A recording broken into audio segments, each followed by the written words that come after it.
Good afternoon. You're listening to My Conscious Dad right here on your hometown station, AM 1220 KHTS. I'm your host, Jazmine Urbina, here in the studio today with my dad and co-host, Alex Urbina. And today we're going to be talking about letting go of grudges. Now, I picked this topic. This is one of the very few topics I've ever picked. But I picked this topic because last minute I had to decide what can I talk a lot about? And I'm probably one of the biggest grudge holders ever, so I think I'm going to learn a lot in this next hour. I think that, when you talk about holding grudges or holding on to resentment, the first thing that comes to my mind is, what are the payoffs you're getting?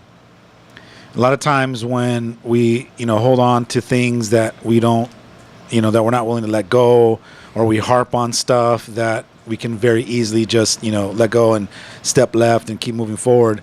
I quite often ask myself, what's the payoff I'm getting? What's the goodie? And if you haven't been listening to the show and you haven't heard what a payoff is, I'll kind of go over them real quick. A payoff is something that you get internally, some kind of a satisfaction that you are giving to yourself by holding on to something like a grudge or a resentment. And most of the payoffs are sympathy, pity, getting to be right, holding something over somebody, payback. There's something that you feel that by holding on to that grudge, it's kind of like a trump card in your back pocket that you can pull out whenever you want, or you can hold something against somebody as ransom, or something to manipulate them by, or to justify, like, well, remember last time when you did this. So I think holding on to stuff is, one, I think very toxic, and it's not supporting your life and moving forward and being proactive and living in the moment, because you still got to carry that baggage around going, hold on, let me go through my bag and look through all the stuff that I can pull out to hold you accountable to. Yeah, going back a little bit to what you said about getting payoffs and goodies, I know that the one that really jumped out at me was being right, getting to be right. And this goes, I think, for almost any kid, any teenager, and even adults. But as kids, we're looking for reasons to prove why we're right. So if you're not listening to us as parents, or you're not practicing what you preach, we're listening. We're constantly collecting evidence. I do this all the time. I'm constantly collecting evidence to later down the line when my mom or my dad says, hey, you didn't do this. Oh, well, that's funny because neither did you. And I have 15 reasons. I can go back years, because I'm so good at that needing to be right, that I'm just going to collect the evidence until I can come and trump you when you're trying to get me. Yeah, that's a great point. I think that, for kids or teenagers that are growing up in a home where they are constantly feeling like they're not heard, or their opinion doesn't matter yet, or they don't have enough influence on their own parents to be able to get them to be open to seeing it their way, I think the only tools that they can, resort to creating is all right, then I'm just going to watch you intently and watch when you make mistakes, or I'm going to watch you when you're being out of integrity, and I'm going to record that and I'm going to store it somewhere so that later on I can go, okay, all right, well, now you're saying this, well, what about that one time when you know what I mean? So it's more, I think, of a tactic that kids learn when they're unconscious, because they don't have the tools yet to be able to articulate themselves or speak in a way that their parents can hear what they're saying, or opening up these possibilities for their parents to say, oh wow, I never really saw it from that point of view. So when kids don't have those kinds of tools, they resort to whatever they can, and a lot of times it's trying to collect evidence and holding on to things that they can use later on, either to manipulate or get what they want. And a lot of times those are resentments and grudges that they just kind of hold on to. But the problem, I think, with that is, as we're holding on to grudges, we're not allowing ourselves to live in the moment. We're not allowing ourselves to be freed up to bring a new kind of context in this current relationship, this current moment that's happening now, with the intention to cause this relationship to be extraordinary. Because I'm still bringing in some of the old garbage and old baggage, and I'm tainting the new moment of unlimited possibilities. Yeah, I think especially, I can't stress this enough, especially for kids, we're constantly, like I said, we're watching you. So it could be 50 50 years from now, and we'll still remember that one thing that you said to us when we were 6 that made us sad or whatever. So we're constantly paying attention. We're constantly looking for reasons to, this could go either way. We're either looking for reasons to find things that prove that you love us, or prove reasons that show that you hate us, or so we're looking for both. So if I'm upset at you and we fight a lot, then I'm constantly going to be looking for all the times that you started it, or all the things that you said. And like I said, it goes both ways. So if I don't feel maybe that I'm loved by you as a parent enough, then I'm going to look for the little times where you do love me and try to hold on to it. So whatever it is that we're focusing on and what we're looking at, we're going to create so much more of it. And you have to, as a parent, know that that's what we're doing. And I think that it's important for parents to realize that that's what their kids are doing unconsciously. And I think the way to disarm that, such that the kids don't continue to carry grudges and hold on to all that baggage and drag it along with them for years, is to learn the art of apologizing. First, you have to learn the art of asking questions and being inquisitive and being interested in their kids and trying to get them to open up and reveal what's going on, or why are you mad, or what's the anger about. And if you can flush that out from your kids and get them to share and talk, and once you've identified that your son or daughter has this resentment towards you, or they're holding on to this one thing, the greatest tool in your tool belt as a parent is to apologize, is to clean it up. Wow, son, I didn't know that that's been bothering you for so long. I don't want you to carry this into your 30s or 40 years old, still holding me accountable or still blaming me for these things. So let me clean it up. And then you take those tools and you learn how to apologize. I'm so sorry that that's how you felt. I'm so sorry that that's what hurt you. And so if you, as a parent, are, open-minded, and you have that kind of mindset where you're always looking to figure out how to heal your kids, how to clean stuff up, how to make it right, so that they're not dragging all that into the new moment and tainting that unlimited possibility of creating an extraordinary relationship. You can like heal them. I think that's the intention, is to heal them so that they can learn how to get off of some of that stuff, learn how to let it go. Yeah, I love that you said that apologizing is, parents' greatest tool, because like I said, you don't want to be 50 years down the line and still have us bringing up some crazy thing that you said when you were young, let alone us. But, when I want to say I think, but I know that when you're young, you're not parenting the same way you are when you're, in your 50s and 60s. But this is the part that's important. This is the part that matters when you're young and we're young. And getting off of your high horse and apologizing every now and then is going to be the difference. It's going to make or break your relationship in the long run.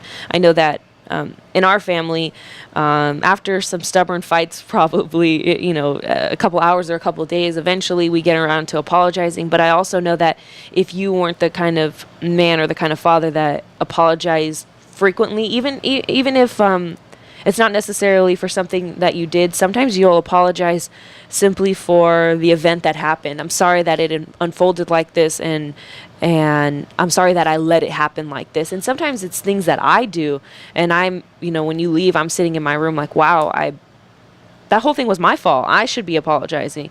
But it meant a lot to me that you were apologizing for even being a part of it. Yeah, I think that, I learned a long time ago that apologizing has nothing to do with fault. To me, I see apologizing as a gift or permission for the other person to be able to get off of whatever it is that they're holding on to. And so if I can free you up by saying I'm sorry, or kind of owning it, or even finding a portion of that I can own it, it gives you permission to go, I've been heard. They understand. I'm just giving you an opening to let you know that, hey, you don't have to carry this burden all by yourself. And so I would love to be able to give that gift away to more people that I love, that I'm sitting around watching them, walk around like zombies because they're so stressed and they got so much that's on their plate, and they feel so heavy and they look so tired because you got stuff that you're still holding on to. Wouldn't it be great to, discover the art of apologizing so that you can be able to free people up that you care about so they can get off it quicker, and then you can get them in your arms quicker, whether it's 3 hours later or the next day or a couple of days later, instead of holding on to grudges for weeks and months and years. It's pointless to me, especially when you have somebody in your life that passes away that you don't get a chance to say I'm sorry or clean up. Those are those life lessons where you just kind of stop for a week or two or even a couple of months and go, what was I thinking? Why was I holding on to that grudge for so long? It didn't even matter. It didn't matter as much to me, more important than having the last 3 or 4 months to hold my dad's hand or to hug him or to let him know how much I appreciate him. So you start, when you lose people that you love in your life, you really start to reflect and start to see that holding on to grudges is pointless.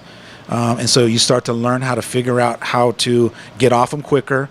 And then you also learn how to help other people surrender them and get off them quicker by apologizing. I think as a parent, it's important for us to look and be watching our kids and see them holding on to stuff.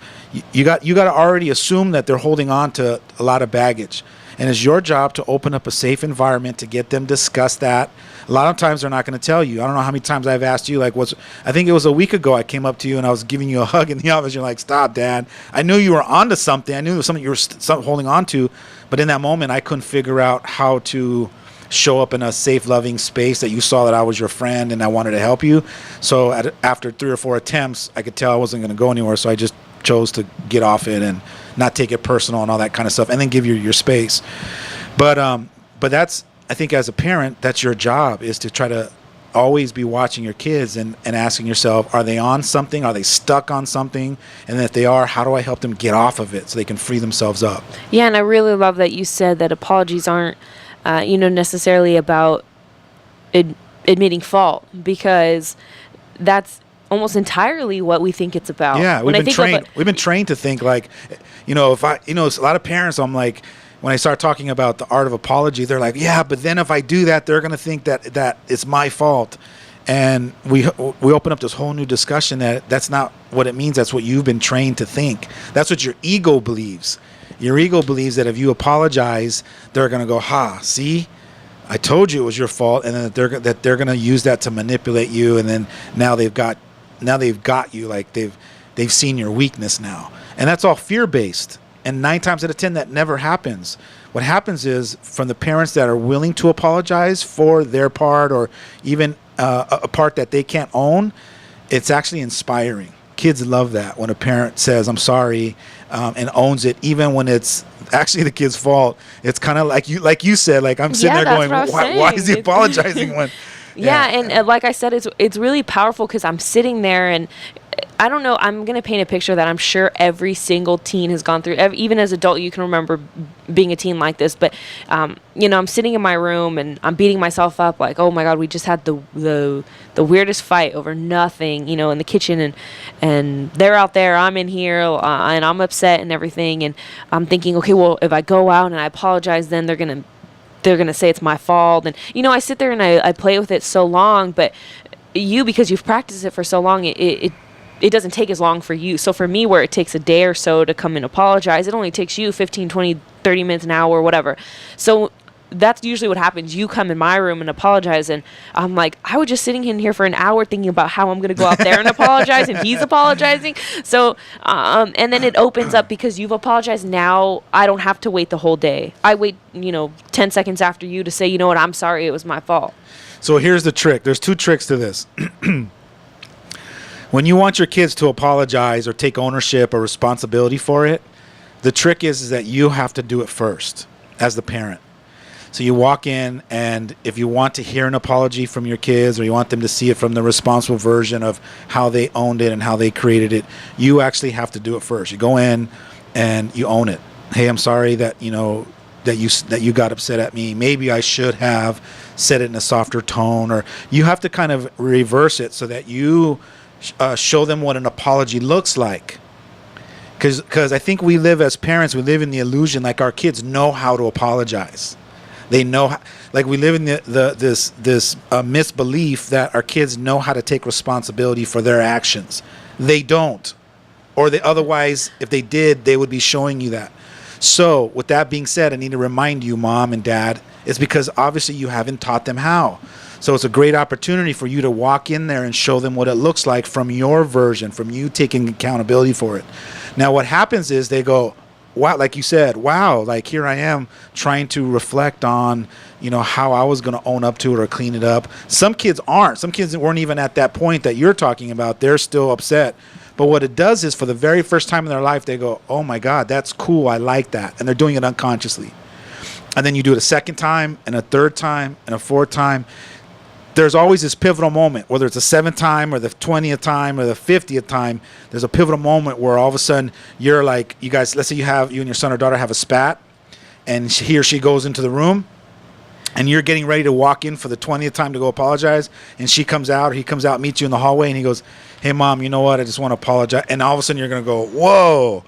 There's that pivotal moment where it shifts, and that's the critical moment that you taught your kid how to come to you first and apologize without you harping on them and telling them from the outside, but more like being the example and showing them what it looks like multiple times until it finally clicks for them, until they finally flip that switch. And when you say multiple times, we're talking multiple times. Multiple times. It could be 100 times before they finally realize it, but you have to keep working it. You have to keep doing it. It's like going to the gym. If you don't see any results, you kind of, get out of it and you go and slip into your funk. It's the same thing. For me, I've decided that I'm not going to count. I'm just going to keep doing it until one day my kids are reflecting what I've been showing them for so long. Because telling them one time or doing it 3 or 4 times is not enough. The human being needs to have it have the experience over and over and over again until finally, and I always call it a faulty switch, right? We have these little switches. When we flip the switch and it stays on, we go, oh my God, it's like a realization. But we got these faulty switches, so they flip it on and all of a sudden it goes boom, and then flip it on and it stays on for a few seconds, and so we just keep flipping it until all of a sudden it sticks and it just stays up there. And in order to do that, is you as a parent, you got to keep being that example. You got to keep coming in and finding ways to apologize or cleaning it up and get creative, because the more creative you get, I'm sure their kids are walking around going, wow, that was a first. I'd never seen it like that before. But it's not happening in a conscious level. It's happening in an unconscious level until finally they just become that. Yeah, and this is just a own personal tip I want to throw out there. No half apologies, and what half apologies look like are, and I get these all the time, and they're really just irk me, but half apologies look like, hey, I'm sorry that you saw it that way, but that's not what I meant. Those are half apologies. Those are passive apologies. What that is it's more of a manipulation, because when you start learning how, in transformational work and personal growth, when you start realizing that your perception is your own reality, and you really get that, then if we're having a discussion and you get upset, I can very easily come in and hold you accountable for, that's how you saw it. Like, I didn't really hurt your feelings. That's how you saw it. So I can come in with the intention to apologize, but I'm flipping it really back on you, and I'm using it to manipulate you a little bit. So I start off sounding like an apology, but it ends with pretty much putting it back on your plate. Like, well, I'm sorry that you saw it like that you got your feelings hurt.